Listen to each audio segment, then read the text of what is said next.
Hey guys, Bobcat 7 here. Okay, it is Friday, May 1st, 2020, and I want to thank you for visiting the Stonewall Research Channel here on YouTube. Thank you very much. I really do appreciate it. All right, guys. Well, today I want to cover a very interesting article that I think you'll be interested in, and it's kind of interesting to me because it has to do with the burial of a bobcat in a Hopewell burial mound. And I am like totally into bobcats. I hear they make good pets, but I really would rather that they return to the wild. There's no reason to keep these animals unless one is sort of like not able to survive in the wild for some reason or is old. And a lot of older pets are unwanted and don't get adopted. It's rather unfortunate. Nobody wants a sick pet, an older pet, or whatever. And a lot of these older pets are just ignored for kittens and puppies and all that kind of stuff. But it takes a really good person to adopt an older pet. But in any case, I'm very interested in bobcats. They look like a lot of fun and near and dear to me because my cat, little guy, is the guy who's tattooed on my right hand, who passed away a few years ago, was my best friend, and he was a tuxedo cat, but he looked more like this. See, the picture will come up here. Yeah, he looked more like a tiger. He was all upper body strength, and he was 25 pounds, and it's just interesting. Bobcats can weigh up to 33 pounds, and they can take down full size prey. This is what makes them so dangerous to human beings. And fully grown bobcats can weigh up to 33 pounds. For the most part, they eat rabbits, birds, rodents, and other fairly small creatures. However, the cats are also extremely adept at killing adult white-tailed deer. Although they generally hunt fawns, they've been known to kill adults, which can weigh 250 pounds or more. To slay such a large herbivore, a bobcat will jump onto its back and bite through the throat. So this animal is extremely dangerous at 33 pounds, and a lot of people say, "Well, 33 pounds." Well, people have known to be fight them off and actually kill them too, but still, even at 33 pounds, you don't know what the strength of this animal can be. It's like incredible. So my guy, little guy, who any one of these cats, he would destroy every single one of these cats. He looked like a pit bull. With you could see every muscle rippling in his body, and he had no stomach. I got a lot of stories about little guy you'd probably like to hear if you're a cat lover, because he was just an amazing guy, and he was like alpha, totally alpha. You see a feral guy like this guy here, Bobcat. He looks like, look at the look on his face. He's like, oh boy, I can't wait to beat somebody's rear end in real soon. His ears are all chewed up and whatnot. He looks like a tough guy, but little guy would destroy that guy. Destroy him. He's a real alley cat with a cauliflower ear, and he's just muscle, all muscle. And he was not scared of anything. He's fearless, and he's just invincible. Same with his old man. But look at this article because it's very interesting, and unfortunately, it ends on a sad note, which is just confounding to me. But let's look at it here.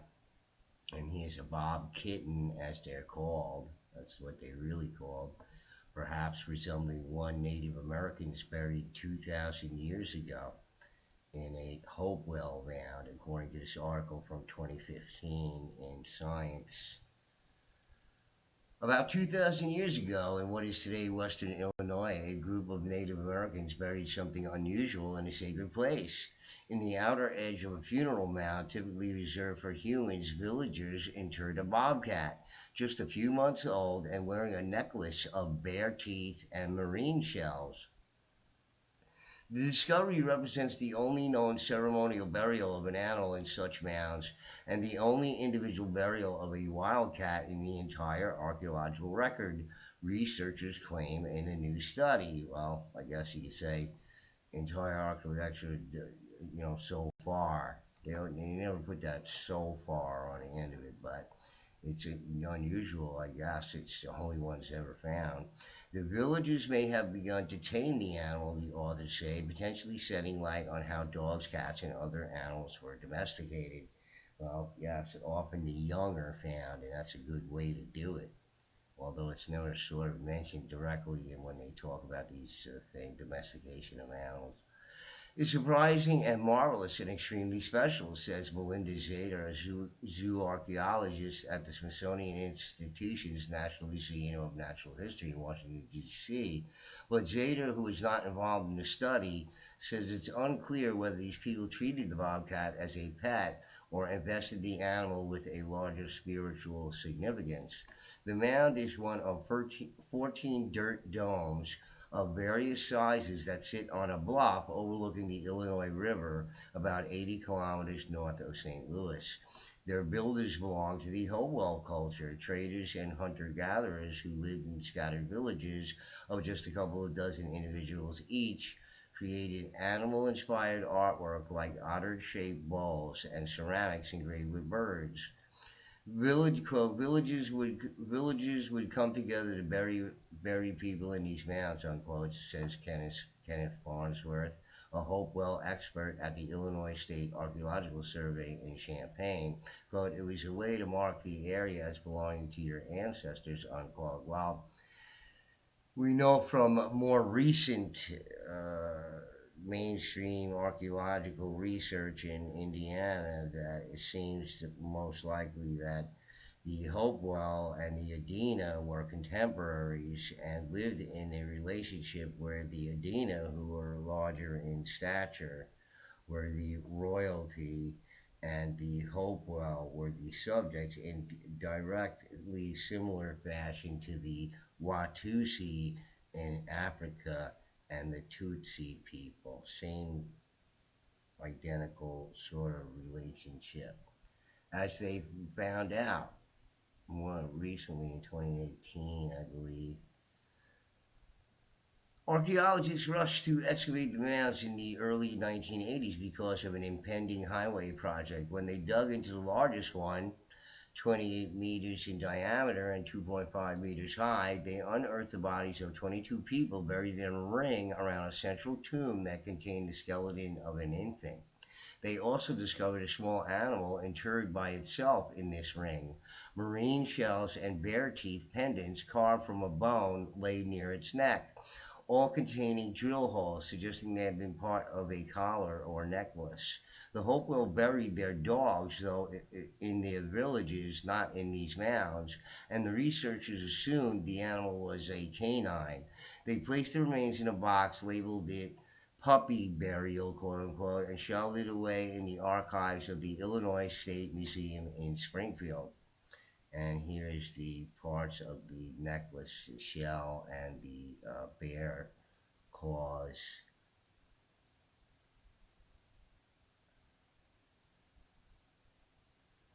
Decades later, Angela Perry realized that the team had gotten it wrong. A PhD student at the University of Durham in the United Kingdom, Perry was interested in ancient dog burials and came across the box in 2011 while doing research at the museum.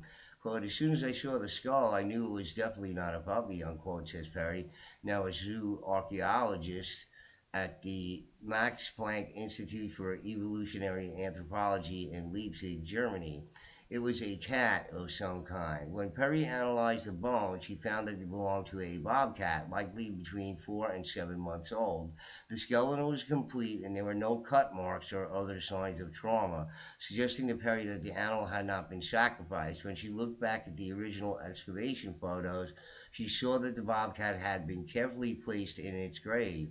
Quote, it looked respectful. Its paws were placed together, unquote, she says. Quote, it was clearly not just thrown into a hole, unquote. Excuse me. When Perry told Farnsworth, he was floored. It shocked me to my toes, he says. I've never seen anything like it in almost 70 excavated mounds. Because the mounds were intended for humans, he says, somebody bent the rules to get the cat buried there. Quote, somebody important must have convinced other members of the society that it must be done. I give anything to know why, unquote.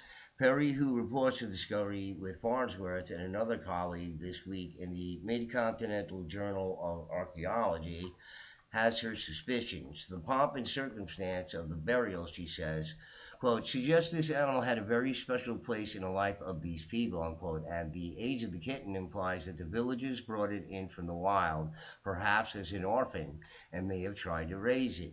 Bobcats, she notes, are only about twice the size of a house cat and are known to be quite tameable. The necklace seals the deal for her. She thinks it may have been a collar or a sign the animal was a cherished pet. Quote, this is the closest you can get to finding taming in the archaeological record, unquote, says Perry, who believes the find provides a window into how other animals, whether they be dogs or livestock, were brought into human society and domesticated. Quote, they saw the potential of this animal to go beyond wild, unquote. That's certainly possible, Zeta says. Quote, taming can be a pathway to domestication, unquote. But she cautions against reading too much into one find. Well, it's just a single specimen in a very special context. Talking about domestication might be stretching it, unquote.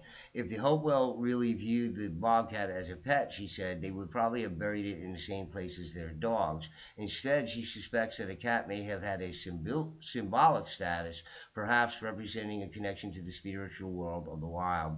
Quote, this could be more of a cosmological association, unquote. So you have all those possibilities in there, certainly. And it's just very unusual that, they bury their dogs, and dogs are domesticated clearly if they are truly dogs, that this is a wild animal. John Dennis Vin, a zooarchaeologist at the National Museum of Natural History in Paris, calls the find, quote, a very unique and important discovery, unquote. He says it reminds him of the hunter-gatherer societies in South America that bring young monkeys and other wild animals into their homes, rearing and sometimes breastfeeding them as a way to thank nature for bountiful game and crops. Still, Vin says he's not aware of people burying these animals. Quote, there's a lot that still needs to be explored, unquote. Unfortunately, oh, this is the bad part, further work on the bobcat may not be possible. The museum where the bones are housed is facing a shutdown due to state budget cuts, and Perry says she can no longer access the samples. Public groups and museum staff are fighting hard to stop the closure, she says. Oh no, so bad news, folks. Sounds like it's going to be lost. There doesn't seem to be anybody jumping in there, even from the Smithsonian, to say, hey, we'll take them off your hands or whatever it is, because why? It's just not important enough. I think it is pretty important. This unique find is going to go down the drain because they're running out of dough or whatever it is. Well, where's all the dough going? To the salaries of these goofballs over there. So, you know, it's just terrible. But I was very interested in seeing this article, and it's just very unusual here in all these sites, and I've gone over so many with the quote unquote giants or large hominids, and we've never heard anything about a cat being buried in any of these, along with these large skeletal remains. So just very interesting. And by the way, it's Hopewell and the Dina people were closely tied to the Hopewell culture, where they say we're primarily hunter gatherers, but they also farm. So I mean, it's to manage all these crops, plant squash, gourd, sunflower, and maize, to manage all this stuff requires a highly complex level of organization. So this you could just take gatherer off there. I mean, yeah, they probably gathered their, nuts from their anthropogenic forests because they were busy managing nut tree forests as well. So is that gathering? I guess, when you got it all planned ahead of time or whatever. But nevertheless, they were highly into agriculture. They just weren't hunter gatherers. That's all. All right, folks. Well, I hope you enjoyed that little piece there about the bobcat being buried in Hopewell mound there. Special burial for this beautiful creature here that I just love looking at.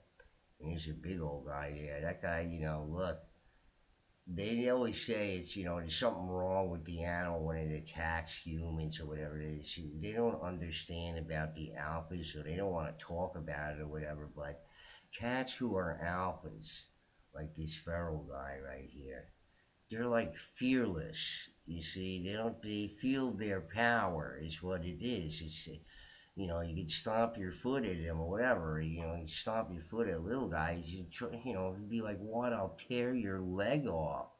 They don't understand that you're the boss of them or whatever. They're gonna rip you apart, and if a 33 pound animal can take down a 250-pound white-tailed deer, I mean, what could it do to a human being? And little guy was 25 pounds, so, and he looked like a tiger. I could tell stories about it, everybody's like, big cat, yeah, yeah, yeah, but little guy was huge, and his father, Big Black, was huge too, and dangerous. All right, guys. So anyway, I hope you enjoyed that little article there about the Bobcat, and please hit the like button. And I will be back with a video hopefully soon about the quote unquote giants. We get on with the series here, I hope. But I don't have as much internet time as I used to, so please be patient with me. I'll try to produce as many videos as I can. All right, gang. Anyway, Bobcat 7 signing out. Peace.